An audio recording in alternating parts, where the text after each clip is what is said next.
পার্শ্ববর্তী দেশ ভারত যখন দেখলো শেখ হাসিনা পালিয়ে গেছে, তখন পানির গেট খুলে দিল আর পানিতে ফেনী থেকে নোয়াখালী, লক্ষ্মীপুর, কুমিল্লা, দক্ষিণাঞ্চল, মৌলভীবাজার ভেসে গেল।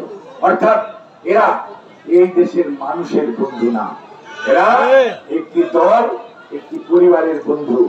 বাংলাদেশের মানুষের পাশে তারা মুখে বলে আছে, কিন্তু কর্মে তারা বাংলাদেশের মানুষকে সবসময় কষ্ট দেয়।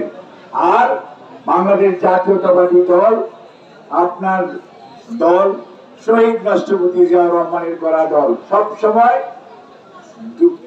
যে কোনো প্রয়োজনে মানুষ যখন কষ্টে থাকে তখন যে দলটি পাশে থাকে সেটির নাম জাতীয়তাবাদী দল বিএনপি।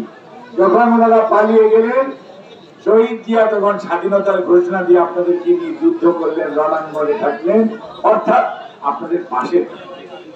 একইভাবে দেশনেত্রী বেগম খালেদা জিয়া আপনাদের পাশে থেকেছেন, এখান থেকে নির্বাচনও করেছেন, আপনারা ওনাকে বিপুল ভোটে নির্বাচিত করেছিলেন। এবং দেশনেত্রী বেগম খালেদা জিয়া, ওনার দল বিএনপি সবসময় এই জনগণের পাশে, জনগণের প্রয়োজনে সবসময় তার নেতা কর্মীদেরকে নিয়ে পাশে। একইভাবে আজকে আমাদের ভারপ্রাপ্ত চেয়ারম্যান জনাব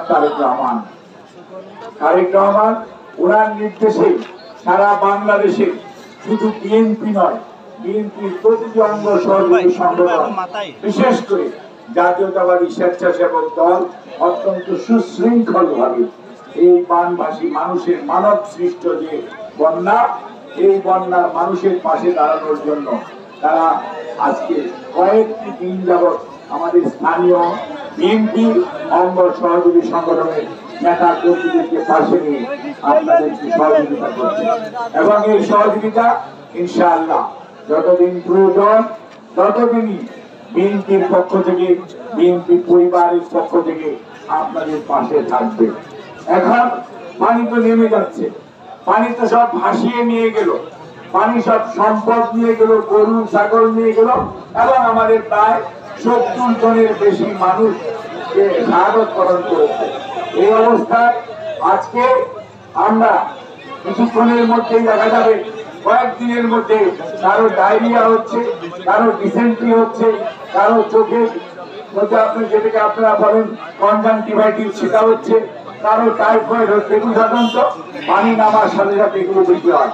কাজেই পানি পান করার সময় শুকানো পানি অথবা পানি বিশুদ্ধ করার ট্যাবলেট দিয়ে মিনিমাম 30 মিনিট পরে সেই পানিকে আমাদের গ্রহণ করতে হবে খাবারের জন্য।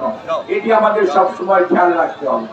আরেকটি হচ্ছে, আমাদের ঘর বাড়ি অনেকেই ভেঙে গেছে, কাজেই এই ঘর বাড়ি পুনর্গঠনের জন্য, গবাদি পশুর জন্য যে ক্ষতি হয়েছে সেটির জন্য বাংলাদেশ জাতীয়তাবাদী দল, তার নেতা কর্মীরা, এই এমনি শাহাবুদ্দিন ভাই এবং আমাদের আবুল খায়ের ভুইয়া সহ, এবং আমাদের ইরানি বলেন, রাজীব হাসান বলেন, সকল অঙ্গ সহযোগী সংগঠন আপনাদের পাশে দাঁড়াবে এবং আপনাদেরকে যতদূর সম্ভব মনে রাখতে হবে।